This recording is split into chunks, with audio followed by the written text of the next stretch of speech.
نہیں تیار ہوں گے اس وقت تک ہم کسی نفاذ کی طرف نہیں جا سکتے۔ تو یہ تین بڑے نکات ہیں جو ہم رکھ رہے ہیں سب کے سامنے، اور اس آیت کا بھی کردار سازی میں اور انسانیت سازی میں اور جماعت سازی میں بہت بڑا کردار ہے۔ تو یہ تھوڑی سی بات جو میں آپ سب کے سامنے رکھنا چاہ رہا تھا۔ باقاعدہ طور پر اس آیت کا آغاز کرتے ہیں جی۔ یہ سورہ البقرہ آیت نمبر 260 آیت ہے جی، اور اعوذ باللہ من الشیطان الرجیم، بسم اللہ الرحمن الرحیم۔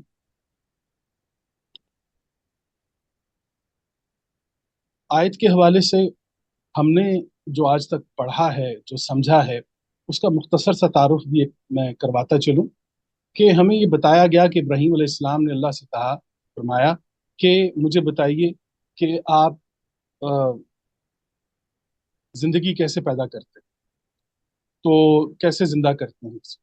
تو فرمایا گیا کہ آپ ایمان نہیں رکھتے، کہتے ہیں جی ایمان تو ہے لیکن دل کے اطمینان کے لیے۔ تو فرمایا کہ اچھا اس طرح کیجئے، 4 پرندے لے لیجئے، اور پھر عام طور پر یہ کہا جاتا ہے کہ ان کو آپ اپنے ساتھ ہلا لیجئے، ان کو اپنے قریب کر لیجئے، اور پھر ان کے ٹکڑے کر دیجئے، اور پھر ٹکڑے کرنے کے بعد جو ہے وہ آپ انہیں مختلف پہاڑوں پر رکھ کے آئیے، اور پھر ان کو آپ جو ہے وہ بلائیں تو پھر وہ آپ کی طرف دوڑتے ہوئے آ جائیں گے، اور بے شک اللہ جو ہے وہ عزیز اور حکیم ہے۔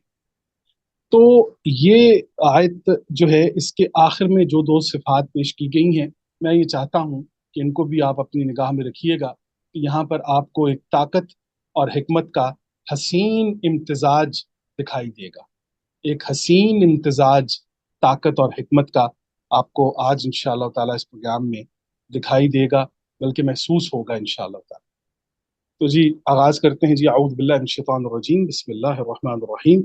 وَإِذْ قَالَ إِبْرَاهِيمُ رَبِّ أَرِنِي كَيْفَ تُحْيِي الْمَوْتَى، اور جب ابراہیم علیہ السلام نے فرمایا ربی، اے میرے رب، ارینی، مجھے دکھائیں۔ اچھا یہ سوال بہت اہم ہے، یہ یاد رکھیے گا کہ اس پوری آیت کی بنیاد یہ وہ سوال ہے، اور اس سوال کو سمجھنا ہمارے لیے بہت ضروری ہے تاکہ ہمیں اس میں سے بہت بڑا خزانہ ملنے والا ہے۔ ربی، اے میرے رب، ارینی، مجھے دکھائیے، ارینی کیف تحیی الموتى، وہ کیفیت آپ مجھے دکھائیے۔ کیف، کیف کے اندر آپ کو کیفیت دکھائی دے گی۔ اس لفظ کو انڈر لائن کر لیجئے کہ کیف کا لفظ جب آئے گا تو وہاں پر سوچنے سمجھنے والوں کو ایک مخصوص کیفیت کے اندر اترنا ہوگا تاکہ اس آیت کو سمجھا جا سکے۔ اور یاد رکھیے کہ جو کیفیت ہوتی ہے نا جی، اس کا تعلق یا اس کا وجود جو ہوتا ہے وہ غیر مادی ہوتا ہے۔ یہ بات ذہن میں رکھیے کہ یہ جو سوال کیا جا رہا ہے اس کا تعلق شعور سے ہے، ادراک سے ہے، معنویت سے ہے، اس کیفیت سے ہے کہ جو ابراہیم علیہ السلام پوچھ رہے ہیں کہ ربی، اے میرے رب، ارینی، مجھے دکھائیے، کیفا، کیفا، کیسے۔ کیف کے اندر آپ کو کیفیت میں نے عرض کیا کہ جس طرح دوسرے مقام پر ہے کہ الم تر کیف فعل ربک باصحاب الفیل، سورہ فیل کے اندر بھی آپ کو پتہ چلے گا کہ ایک بہت ہی باریک، بہت ہی لطیف نقطہ ہے کہ آپ کسی بھی آیت کی یا سورت کی یا واقعے کی کیفیت کے اندر داخل ہو جائیں تاکہ آپ کو پتہ چل سکے کہ قرآن کریم کا جو یہ مکالمہ ہے یا جو بات کرنے کا انداز ہے وہ کتنا کمال ہے، اور اس کے اندر کتنے بڑے جواہر اور کتنے بڑے خزانے موجود ہیں۔ وَإِذْ قَالَ إِبْرَاهِيمُ رَبِّي أَرِنِي، مجھے دکھائیے، كَيْفَ تُحْيِي الْمَوْتَى، وہ کیفیت کہ جب آپ موت میں زندگی پیدا کر دیتے۔ ربی ارینی کیف تحیی الموتى، کیف تحیی الموتى، کہ آپ موت میں زندگی کیسے پیدا کرتے، موت میں زندگی کیسے پیدا کرتے۔ یہ بہت اہم ترین سوال ہے جی، بہت بڑا سوال ہے، بہت اہم ترین سوال ہے۔ اچھا جی، اب پوچھا یہ جا رہا ہے کہ موت میں زندگی کیسے پیدا کرتے۔ قال، تو جواب آیا، فرمایا قال اولم تؤمن، فرمایا کہ کیا آپ ایمان نہیں رکھتے۔ کیا آپ ایمان نہیں رکھتے؟ کیا آپ کو یقین نہیں ہے؟ کیا آپ کو اعتماد نہیں ہے؟ کیونکہ ایمان، اعتماد اور یقین کی حتمی شکل ہے۔ ایمان، اعتماد اور یقین کی حتمی شکل ہوتی ہے، اعتبار کی حتمی شکل ہوتی ہے، جسے ہم ایمان کہتے ہیں۔ تو پوچھا جا رہا ہے کہ کیا آپ کو ایمان نہیں، یعنی اس بات پر آپ کو یقین نہیں، ایمان نہیں؟ قال بلا ولكن ليطمئن قلبي، فرمایا کہ ایمان تو ہے جی، لیکن اپنے دل کے اطمینان کے لیے پوچھ رہا ہوں۔ اب یہاں پر ایک بہت ہی اہم ترین چیز ہے کہ سوال اللہ سے ہوا ہے، اور آگے سے اگر اس طرح کا کوئی سوال آج کے زمانے میں کسی انسان سے کیا جائے تو آپ یقین کیجیے کہ آگے سے پہلا جواب یہ آتا ہے کہ آپ دائرہ اسلام سے خارج ہو جائیں گے۔ اس طرح کی گفتگو مت کیجیے۔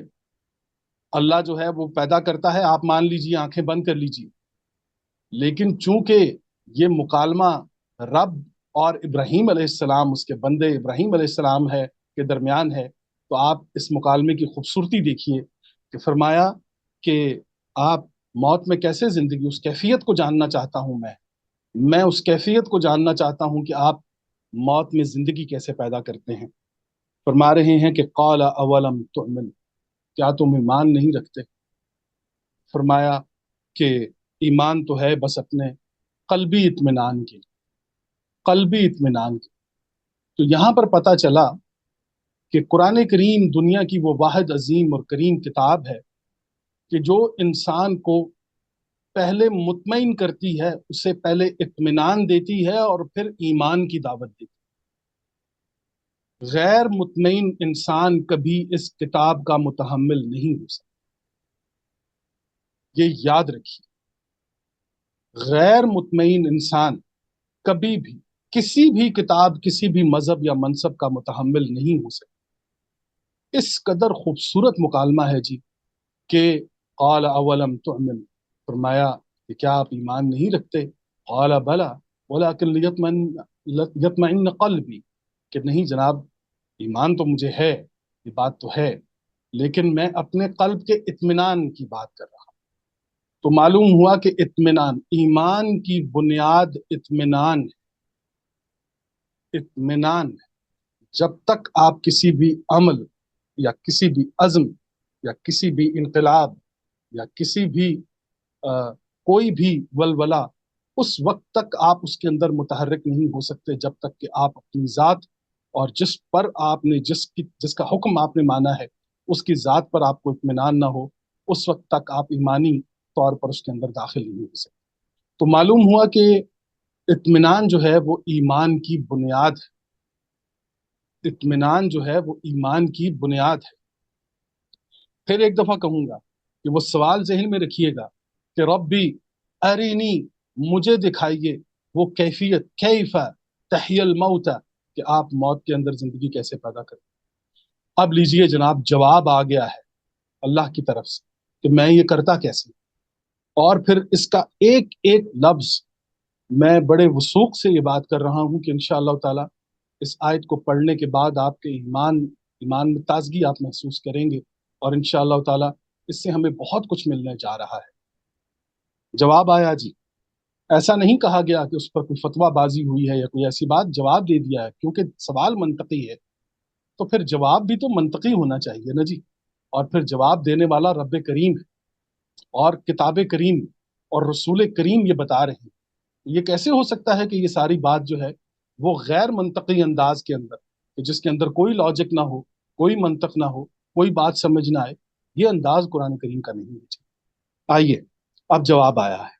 قال، تو فرمایا اللہ نے، فخذ اربعۃ من الطیر، آپ لے لیجئے 4 پرندوں میں سے۔ اب ایک جملہ یہ کہ آپ 4 پرندے لے لیں، اور ایک جملہ یہ کہ آپ 4 پرندوں میں سے لے لیجئے، یہ دونوں آپ نے ذہن میں رکھنا۔ یہاں پر ہے کہ آپ نے پرندوں میں سے لینا ہے، تو یہ ذہن میں رکھیے کہ یہ 4 پرندے تھے اور چاروں پرندے مختلف تھے. ایسا نہیں تھا کہ وہ ایک ہی قسم کا پرندے، 4 پرندے تھے جو ایک ہی قسم سے تعلق رکھتے تھے. من الطیر کا لفظ یہ بتا رہا ہے کہ پرندوں میں سے، آپ نے پرندوں میں سے 4 لینے ہیں. تو یہاں پر ان چاروں کی اقسام بھی مختلف ہیں. اس کا مطلب یہ ہے کہ ان کا مزاج بھی مختلف ہو. ایسا نہیں ہوگا کہ وہ سارے، اگر کبوتر ہیں تو پھر وہ ایک ہی مزاج کے ہیں، اگر وہ طوطے ہیں تو وہ ایک ہی مزاج کے ہیں، اگر وہ چڑیا ہے تو ایک ہی مزاج کی ہے. یہاں پر اربع من الطیر کا لفظ بتا رہا ہے کہ 4 مختلف پرندوں کی بات ہو رہی ہے. 4 مختلف پرندے. اب یہاں پر ایک چیز میں آپ کے سامنے رکھنا چاہتا ہوں کہ دیکھیے، جب طیر کی بات آئی تو پھر طیر کیوں، پرندوں کا انتخاب کیوں، اس مثال کے اندر پرندوں کا انتخاب کیوں؟ اب آپ یہ دیکھیے کہ انسان جب کوئی جانور پالتا ہے، کوئی بلی پال لیتا ہے، کوئی بکری پال لیتا ہے، کوئی اور پرندہ جو چلنے والا ہو، وہ اگر آپ پال لیں اور اسے آپ اپنے ساتھ مانوس کریں، اپنے ساتھ ہلا لیں، وہ آپ کے قریب آ جائے، آپ سے بڑا پیار، آپ کے ساتھ لاڈ کرے، آپ بھی بڑے سال کی آپ کی رفاقت ہو، اس کے بعد جب آپ اس کو اپنے آپ سے الگ کریں گے نا جی، تو اسے الگ ہونے میں کچھ تو وقت لگے گا. اسے آپ سے دور ہونے میں، چلنے میں، الگ ہونے میں، آپ سے بچھڑنے میں کچھ تو وقت لگے گا. لیکن یہاں پر بالکل اپوزٹ ایک ایسی مخلوق کا انتخاب کیا جا رہا ہے کہ جس نے صرف 2 پر ہلانے ہیں اور آپ کی آنکھوں سے اوجھل ہو جاتا ہے. یعنی اسے آپ کی ذات سے دور ہونے میں کوئی بالکل دقت نہیں ہے، اور اس کے پاس اس کھلے آسمان میں اڑنے کی پوری پوری پوری آزادی اسے حاصل ہے. یہاں پر پرندوں کا انتخاب کر کے قرآن کریم نے یہ بتا دیا ہے، اور میں نے تو اپنی آنکھوں سے یہ مشاہدہ کیا ہے جی، کہ ہر انسان کے اندر مخلوق کا ایک پیار، ایک مخلوق کے ساتھ محبت، اور اسی طریقے سے پرندوں کے ساتھ اور ان ساری چیزوں کے ساتھ وہ محبت کرتا ہے. لیکن آپ نے دیکھا ہوگا کچھ لوگ ایسے ہوتے ہیں، اگر وہ کسی سمندر کے کنارے بیٹھ جائیں تو مچھلیاں ان کے قریب آ جاتی. اگر وہ کسی باغ میں بیٹھے ہوئے ہیں تو کچھ پرندے آ کے ان کے کندھوں پر بیٹھ جائیں، کچھ پرندے آ کے ان کی جھولی میں بیٹھ جائیں. چونکہ اس انسان کی ذات سے دوسرے انسانوں کی ذات محفوظ ہو چکی ہوتی ہے، دوسری مخلوقات کی ذات محفوظ ہو چکی ہوتی ہے. ایک اورا ہوتا ہے، ایک کیفیت ہوتی ہے، ایک وجود ہوتا ہے، لیئرز ہوتی ہیں اس کی ذات کے اندر، کہ جو دوسروں کو یہ دعوت دیتی ہیں کہ میں آپ کا کوئی نقصان نہیں کرنا چاہ رہا. اس پوری کیفیت کو اگر آپ سمجھیں تو قرآن کریم نے یہاں پر جو طیر کا لفظ استعمال کیا ہے، اپنی کمال انداز ہے قرآن کریم کا، کہ انتخاب بھی ایسے پرندے کا ہوا ہے جی کہ جس کے پاس اسے چھوڑنے کے لیے صرف 2 پر ہلانے کی بات ہے اور وہ آنکھوں سے اوجھل ہو جائے.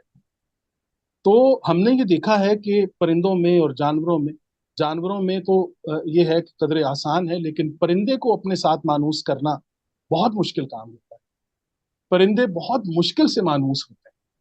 اب بلیاں ہیں یا بکری ہے یا کوئی بھی اور جانور جو آپ نے گھروں میں پال رکھا ہے، تو اسے بھی آپ کے قریب آنے میں وقت لگتا ہے. لیکن یہ جو پرندہ ہوتا ہے نا جی، یہ بہت معصوم ہوتا ہے، اور یہ ہر وقت خوف لاحق رہتا ہے اسے. اس کے باوجود اگر یہ آپ کے قریب آ گیا ہے تو اس کا مطلب ہے کہ آپ ایک محفوظ ذات کے مالک ہیں.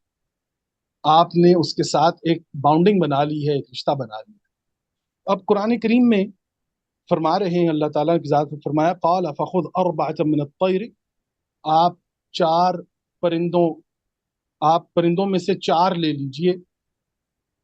فَصُرْهُنَّ، یہ لفظ ہے جی کہ جو بہت ہی اہمیت کا حامل ہے. فَصُرْهُنَّ فَصُرْهُنَّ. اب ایک تو اس کا ترجمہ ہے کہ آپ اسے انہیں اپنی طرف شدت کے ساتھ ہلا لیں یا اپنی طرف مانوس کر لیں، اپنے ساتھ ان کا ایک رشتہ قائم کر لیں، اور وہ اس کے اندر شدت ہو. فَصُرْهُنَّ، سر کا لفظ آپ کو عربی زبان کے اندر جب ملے گا جس بھی چیز کے اندر، تو وہاں پر آپ کو شدت محسوس ہوگی. سر یا سر، ان کے اندر بھی آپ کو شدت محسوس ہوگی. یہاں تک کہ وہ جو نٹ ہم ٹائٹ کرتے ہیں